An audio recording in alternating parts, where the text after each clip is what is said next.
Good evening ma'am. Good evening. कैसे हो? अच्छे। पढ़ रहे हो? Yes ma'am. क्या पढ़ा था हिंदी में?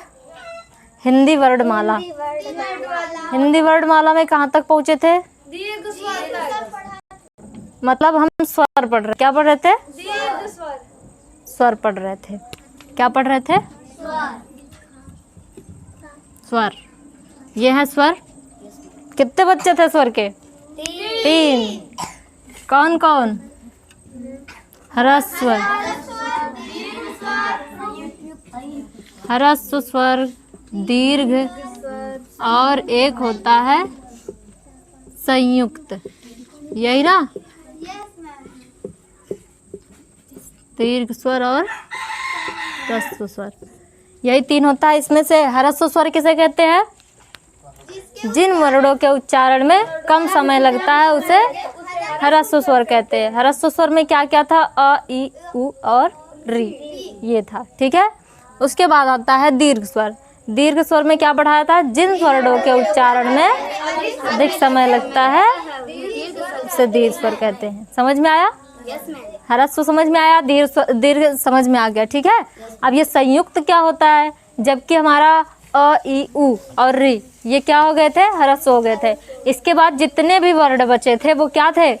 दीर्घ थे। अंग और आह को छोड़ के ना। अंग और आह क्या था? अंग था अनुनासिक और आह था विसर्ग। समझ में आया? अब देखो, अब संयुक्त स्वर क्या होता है? संयुक्त स्वर होते हैं 4। ये होते हैं ए, ऐ, ओ और औ। ये 4 होते हैं संयुक्त स्वर। ये किसी न किसी स्वर की सहायता से बने हैं। ठीक है। ये क्या है? किसी न किसी से मिलकर बने हैं। समझ में आ रहा सबको? ठीक है। अब दिखाते हैं ये किस किस से मिलकर बने हैं। ठीक है। अब इधर देखो, ये जो ए है ये बना होता है, या तो आ ले लो या तो आ ले लो, और इसमें प्लस छोटी ई कर दो। ठीक है। ये ई कर दो, ये मिला के बना होता है ए। समझ में आ रहा है? समझ में आ रहा है? अब देखो, अब ये जो ऐ है इसको आ ले लो और या तो आ ले लो, मतलब या तो ये ले लो या तो ये ले लो, और इसमें होता है ए। ये मिला के बनते हैं ऐ। समझ में आया? ये संयुक्त है, किसी न किसी स्वर से बने हैं कि नहीं बने हैं, इसलिए संयुक्त मतलब मिले हुए। ह्रस्व मतलब छोटे, दीर्घ मतलब बड़े, और संयुक्त मतलब मिलाकर बने हुए, जो जिसमें मिला हुआ हो। अब देखो इसमें मिल रहा है कि नहीं? अब ओ क्या होता है? अब ओ होता है अ ले लो या आ ले लो या और छोटा ऊ। ठीक है। या तो इन दोनों में से और ये मिला के, दोनों मिला के क्या बनता है? ओ बनता है। समझ में आ रहा है इतना? अ या मतलब अ या तो अ प्लस उ या तो आ प्लस उ, दोनों मिला के क्या बनता है? ओ बनता है। समझ में आया? अब देखो, अब यही जो आ और इसमें मिला दो ओ, यही मिला के बनता है औ। समझ में आया? ये संयुक्त स्वर समझ में आया आपको? ए, ऐ, ओ और औ, यही 4 क्या होते हैं? संयुक्त स्वर होते हैं। ये ए किससे मिलकर बना है? आ प्लस ई से। ठीक है। आ प्लस ई से, या तो आ प्लस ई से। ठीक है। अगर हमको कहीं दिख जाए आ प्लस ई तो ये क्या बनाएगा? ए बनाएगा। समझ में आ रहा है? यहाँ तक कोई दिक्कत है किसी को? समझ में आ रहा है ना? और एक ऐसे बना है, एक ऐसे बना है आ या तो मतलब आ ले लो या तो आ ले लो, और उसमें ई मिला दो छोटी वाली, तो क्या बन जाता है? ए बन जाता है। और ऐ, ये ऐ किससे बनता है? आ प्लस ए से, इसी वाले ए से मिलाकर ऐ बना है। ठीक है। अब ओ किससे बना है? आ और ऊ से, ये मिला के बना है ओ, और आ प्लस ओ से मिला के बना है औ। समझ में आया? भूलेगा नहीं? नोट कर लेना। ठीक है। अब स्वर आपको समझ में आ गया सब? इसमें क्या था? इसमें क्या था? अ, ई, उ और री, ये था। और इसमें क्या था? आ ई उ ए ऐ ओ औ। यहाँ तक समझ में आया? जिसमें से अंग क्या है? अनुनासिक है। क्या है? अनुनासिक। अनुनासिक स्वर है। ठीक है। और आह क्या है? विसर्ग। और आह क्या है? ये है विसर्ग। समझ में आया? स्वर समझ में आया? चलो एक बार रिवीजन करो फटाफट। तो स्वर किसे कहते हैं? जो स्वतंत्र हो, जिन वर्णों के उच्चारण में किसी अन्य वर्ण की आवश्यकता ना हो। मतलब अन्य वर्ण मतलब व्यंजन वर्ण की आवश्यकता ना हो। ठीक है। वो क्या होते हैं? स्वर होते हैं। ठीक है। और या फिर हम कह सकते हैं जो स्वर होता है वो अपने में स्वतंत्र होता है। ठीक है। ठीक, समझ में आया? स्वर के कितने बच्चे? 3। स्वर 3 भागों में बांटा गया, दीर्घ, ह्रस्व और संयुक्त। ठीक है। तो जो ह्रस्व होते हैं वो छोटे होते हैं। ठीक है। उसके बाद जो दीर्घ होता है वो क्या होता है? बड़ा होता है। और जो संयुक्त होता है वो मिला हुआ होता है। यहाँ तक सबको समझ में आया? क्लियर है? कोई दिक्कत है किसी को? नहीं ना? आगे बढ़े? ठीक, आगे हम बढ़ेंगे व्यंजन। स्वर आपको समझ में आ गया होगा। ठीक है। अब हम आते हैं व्यंजन पे। व्यंजन किसे कहते हैं? व्यंजन, हिंदी वर्णमाला का व्यंजन। व्यंजन क्या होता है? स्वर क्या होता था? जिन वर्णों के उच्चारण के लिए किसी अन्य वर्ण की आवश्यकता ना होती हो, वो स्वर होते थे। और जो व्यंजन होते हैं उनके उच्चारण में हमको स्वर की आवश्यकता होती है। समझ में आ रहा है? मतलब जिन वर्णों के उच्चारण में अन्य वर्ण की आवश्यकता हो वो क्या होता है? व्यंजन होता है। ठीक है। जिन वर्णों के उच्चारण में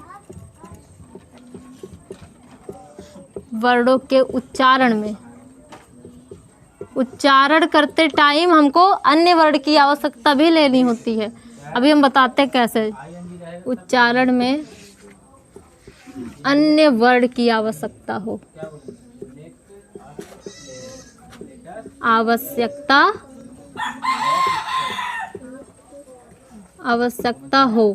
वो क्या कहलाते हैं? व्यंजन कहलाते हैं। ठीक है। ये स्वतंत्र नहीं है क्योंकि इनके किसी भी एक शब्द, एक वर्ड का उच्चारण हम करेंगे, मतलब व्यंजन के किसी एक वर्ड का अगर हम उच्चारण करेंगे उसमें स्वर हमको मिलता है। जैसे ले लो क, ये क्या है? क है। लेकिन जब भी हम क बोलेंगे तो इसमें अ मिलता है। समझ में आया? इसमें अ मिलता है। व्यंजन के किसी भी वर्ड को बोल डालो आपको अ मिलना ही मिलना है। ठीक है। अ, जैसे बोलो प, आ रहा है कि नहीं? अ, प, आ रहा है कि नहीं? वो दिखता नहीं है लेकिन अंदर हमको फील हो रहा है कि आ है। फील हुआ कि नहीं? बोलो फटाफट। ज, स, न, सब में आ रहा है कि नहीं? तब हम मान गए कि व्यंजन में क्या होता है? जिसमें स्वरों की आवश्यकता होती है। ठीक है। व्यंजन किसी न किसी स्वर से मिलकर ही बने हैं। समझ में आया सबको? यहाँ तक कोई दिक्कत? व्यंजन की परिभाषा आई समझ में? ठीक है। अब व्यंजन में हम पढ़ेंगे। पहले हम दिखाते हैं व्यंजन में क्या क्या है। व्यंजन वर्ड दिखाएंगे। क ख ग घ आती है आप लोगों को? आती है? लिख के दिखाते हैं हम आपको। क, पढ़ लो एक बार फिर से। ग, घ, अंग, च, छ, ज, झ और इया। ट, ठ, ड, ढ, अड़, त, थ, द, ध और न। प, फ, ब और भ, म। ठीक है। अभी हम इतना लिख रहे हैं। ठीक, देखो व्यंजन के जो ये है, ये वर्ड है, इसको बोला जाता है पंचमाक्षर। क्या बोला जाता है? इन्हीं को बोला जाता है पंचमाक्षर। क्या बोला जाता है? इसको इधर से पढ़ोगे तब भी 5 है, इधर से पढ़ोगे तब भी 5 है। ये 5 का ये समूह है, ठीक है, इसलिए इसको क्या बोला गया? पंचमाक्षर। और इन्हीं सबको क्या बोला जाता है? इन्हीं सबको बोला जाता है स्पर्श व्यंजन। क्या बोला जाता है? स्पर्श व्यंजन। स्पर्श व्यंजन समझ में आया? इसको क्या कहते हैं? पंचमाक्षर या स्पर्श व्यंजन। समझ में आ रहा सबको? इन्हीं को बोला जाता है, क्योंकि यह 5 का समूह है, इसलिए इनको पंचमाक्षर और स्पर्श व्यंजन भी कहा जाता है। अब इसमें देखो, ये जो है, ये जो क ख ग वाली लाइन है, इसको बोला जाता है क वर्ग। क्या बोला जाता है? क वर्ग, ठीक है। और इसको बोला जाता है च वर्ग, इसको बोला जाता है, बस इनके पहले वाले का नाम लो और वर्ग लगा दो, ठीक है। और ये होता है त वर्ग, सॉरी वर्ग, ठीक है। और ये होता है प वर्ग। समझ में आया? अब इनका एक और भी नाम है, ठीक है, एक और भी नाम है, वो कौन से हैं? अब देखो, इस का वाले को बोला जाता है कंठ। क्या बोला जाता है? कंठ। क्यों बोला जाता है इसको? क्योंकि इनका उच्चारण कंठ से होता है, ठीक है। बोल के दिखाओ। क, ख, ग। आवाज कहाँ से आ रही है? गले से। यहाँ पे प्रेशर पड़ रहा होगा, मतलब जोर पड़ रहा होगा यहाँ पे, ठीक है। अब बोल के दिखाओ। ग। इस वाले वर्ड मतलब का वर्ग के जो वर्ड है, का वर्ग के जो वर्ड है, उनको बोला जाता है कंठय। कंठय किसे कहते हैं? जिन वर्डों का उच्चारण गले से या कंठ से होता है। कंठ मीन्स गला। समझ में आ रहा है? सबको समझ में आ रहा है? यहाँ तक कोई दिक्कत? आगे देखो, ये कंठय क्या है? क वर्ग के अक्षरों को क्या कहा जाता है? कंठय। क्यों? क्योंकि इसका उच्चारण कंठ से होता है। और चा वर्ग को बोलते हैं तालव्य। तालव्य, तालव्य मतलब तालु, ठीक है। तालव्य मतलब तालु, जिसका वर्ण, जिन वर्णों का उच्चारण करने के लिए तालु का मतलब जब भी हम उच्चारण करेंगे तो वो तालु से होगा। समझ में आया? जैसे बोलो चा, तो जो जिह्वा है हमारी वो कहाँ होगी? ऊपर टच करती है, ठीक है, ऊपर छूती है यहाँ पे। तो जब भी हम चा वर्ग के वर्णों का उच्चारण करेंगे तो वहाँ क्या होगा? तालव्य होता है। उसको तालव्य ध्वनियाँ कहते हैं। कैसे? क्योंकि जब भी हम उसका उच्चारण करते हैं तब हमारी जो जिह्वा होती है वो तालु में छूती है। समझ में आया? जैसे बोलो चा, छा, जा, जा। बोल रहा है कि नहीं? समझ में आ रहा है? बोल बोल के देख लेना सब, ठीक है। अब देखो, चा वर्ग के वर्णों को क्या कहा जाता है? तालव्य। तालव्य ध्वनियाँ। समझ में आया? इसके बाद जो ट वर्ग है इसको बोलते हैं मूर्धन्य। क्या बोलते हैं? मूर्धन्य। अब मूर्धन्य से समझ लो कि मुड़ जाए, ठीक है। जब भी हम ट वर्ग के वर्णों का उच्चारण करेंगे तब हमारी जो जीभ होती है वो मुड़ के थोड़ा सा आती है, आवाज़ आती है उसके मुड़ के, ठीक है। जैसे बोल के देखो, टा, ठा, डा। जब जीभ मुड़े समझ लो मूर्धन्य है। समझ में आया?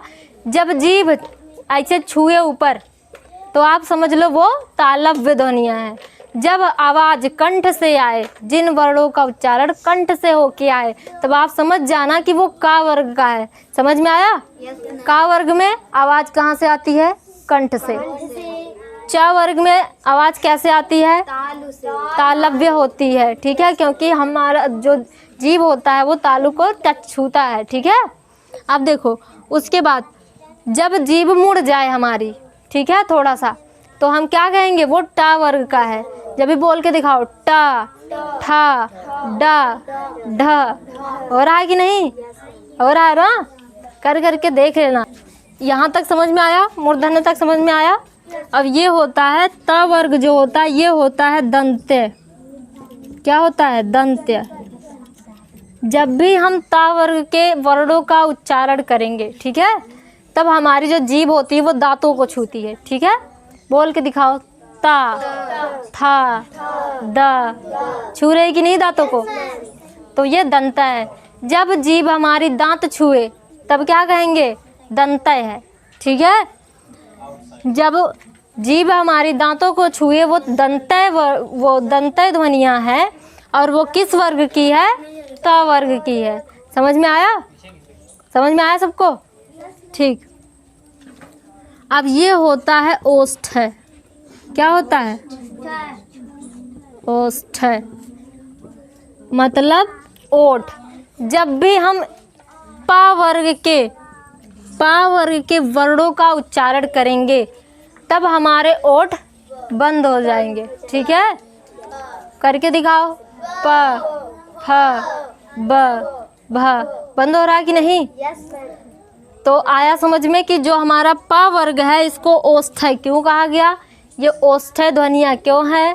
क्योंकि जब भी हम इनके वर्णों का उच्चारण करते हैं तब हमारे ओठ बंद हो जाते हैं। ठीक है, प, फ, ब, भ, म। समझ में आया? यहाँ तक किसी को कोई दिक्कत है? अब देखो, इसको शॉर्ट तरीके से याद करने का जो तरीका है इसको बोल दो कता मुदाओ। क्या बोलोगे? इसको याद करने का तरीका है कता मुदाओ।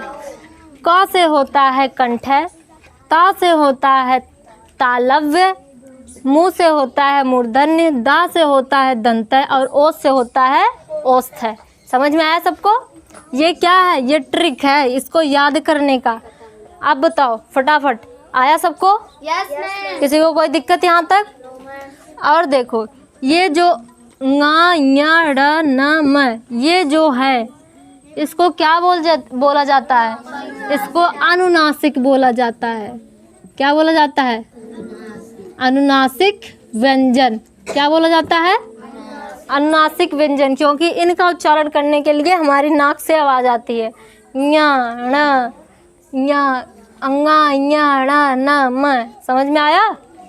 इसको अनुनासिक बोला जाता है। अब देखो, यहाँ तक समझ में आया सबको? किसी को कोई दिक्कत है? छाप लो। आया सबको समझ में? Yes ma'am. चलो फटाफट बताओ तो, किस वर्ग की जो ध्वनियाँ होती है वो कंठ से होती है?